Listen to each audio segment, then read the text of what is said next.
सूचना केवल हमारे विचार हैं, वित्तीय सलाह नहीं। निर्णय लेने से पहले खुद शोध करें। किसी भी लाभ या हानि के लिए हम उत्तरदायी नहीं हैं।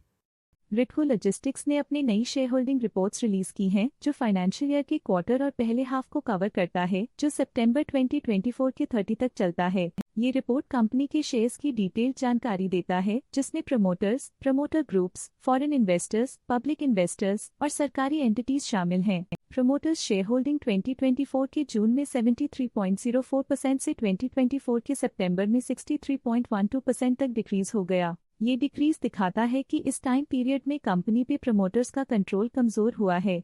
पब्लिक द्वारा हेल्ड शेयर्स का परसेंटेज 26.47% से इंक्रीज होकर 2024 के सितंबर में 34.3% तक का इंक्रीज से देखा गया। ये चेंजेस स्टेट है कि ब्लिक की इन्वेस्टमेंट कंपनी में क्वार्टर टू क्वार्टर इंक्रीज हुई है। DII डोमेस्टिक इंस्टीट्यूशनल इन्वेस्टर्स ने अपना शेयर होल्डिंग जून 2024 में 0.04% से सितंबर 2024 में 2.53% तक इंक्रीज किया। ये बताता है कि डोमेस्टिक इंस्टीट्यूशंस ने कंपनी में अपना इंटरेस्ट 2.49% तक इंक्रीज किया है। फॉरेन इंस्टीट्यूशनल इन्वेस्टर्स की शेयर होल्डिंग में थोड़ा डिक्रीज आया 2024 के जून से 2024 के सितंबर में, जो दिखाता है कि फॉरेन इंस्टीट्यूशंस ने अपने स्टेक को क्वार्टर टू क्वार्टर -0.4 से डिक्रीज किया है, जिसे पता चलता है कि उन्होंने अपनी इन्वेस्टमेंट्स को पुल बैक किया है। चलिए इन्वेस्टर्स के स्टैटिस्टिक्स पे नजर डालते हैं, जो शेयर होल्डिंग पैटर्न में फ्लक्चुएशंस का कारण बन सकते हैं। मनमोहन पल सिंह चढ़ा इस क्वार्टर में स्टेक होल्डिंग में डाउनटर्न देखा। पिछले क्वार्टर के मुकाबले स्टेक होल्डिंग में -4.94% तक डिक्रीज हुआ है।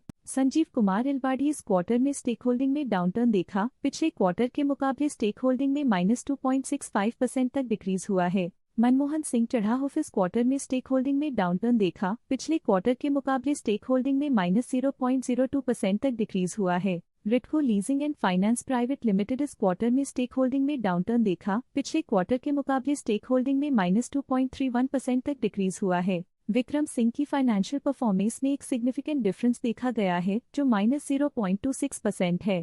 तुषार रमेश चंद्र मेहता की फाइनेंशियल परफॉर्मेंस में एक सिग्निफिकेंट डिफरेंस देखा गया है, जो -0.47% है। दीपिंदर सिंह पूनिया की फाइनेंशियल परफॉर्मेंस में एक सिग्निफिकेंट डिफरेंस देखा गया है, जो -0.19% है। रिद्धि सिद्धि ग्लूकोबियोल्स लिमिटेड की फाइनेंशियल परफॉर्मेंस में एक सिग्निफिकेंट डिफरेंस देखा गया है, जो -0.18% है। वैशाली हिमांशु शाह के पास पिछले क्वार्टर में कोई नंबर ऑफ शेयर्स नहीं थे, लेकिन करंट क्वार्टर में इनके नंबर ऑफ शेयर्स 1.56% है। खविश वैभव शाह के पास पिछले क्वार्टर में कोई नंबर ऑफ शेयर्स नहीं थे, लेकिन करंट क्वार्टर में इनके नंबर ऑफ शेयर्स 1.54% है। अनुश्री हिमांशु भाई शाह के पास पिछले क्वार्टर में कोई नंबर ऑफ शेयर्स नहीं थे, लेकिन करंट क्वार्टर में इनके नंबर ऑफ शेयर्स 1.56% है। आरती सुनील आनंदपरा के पास पिछले क्वार्टर में कोई नंबर ऑफ शेयर्स नहीं थे, लेकिन करंट क्वार्टर में इनके नंबर ऑफ शेयर्स 1.49% है। ट्रस्ट के पास पिछले क्वार्टर में कोई नंबर ऑफ शेयर्स नहीं थे, लेकिन करंट क्वार्टर में इनके नंबर ऑफ शेयर्स 0.01% है। लेटेस्ट क्वार्टर में ऑल्टरनेट इन्वेस्टमेंट फंड्स ने स्टेक होल्डिंग में इंक्रीज देखा, जिसमें 2.49% का अपटिक देखा गया।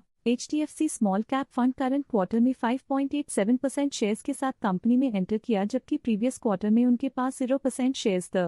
MNCL capital compounder fund I current quarter में 1.63% शेयर्स के साथ कंपनी में एंटर किया, जबकि प्रीवियस क्वार्टर में उनके पास 0% शेयर्स थे। स्टॉक लेटेस्ट न्यूज अपडेट के लिए चैनल को सब्सक्राइब करें और वीडियो को लाइक एंड शेयर करें।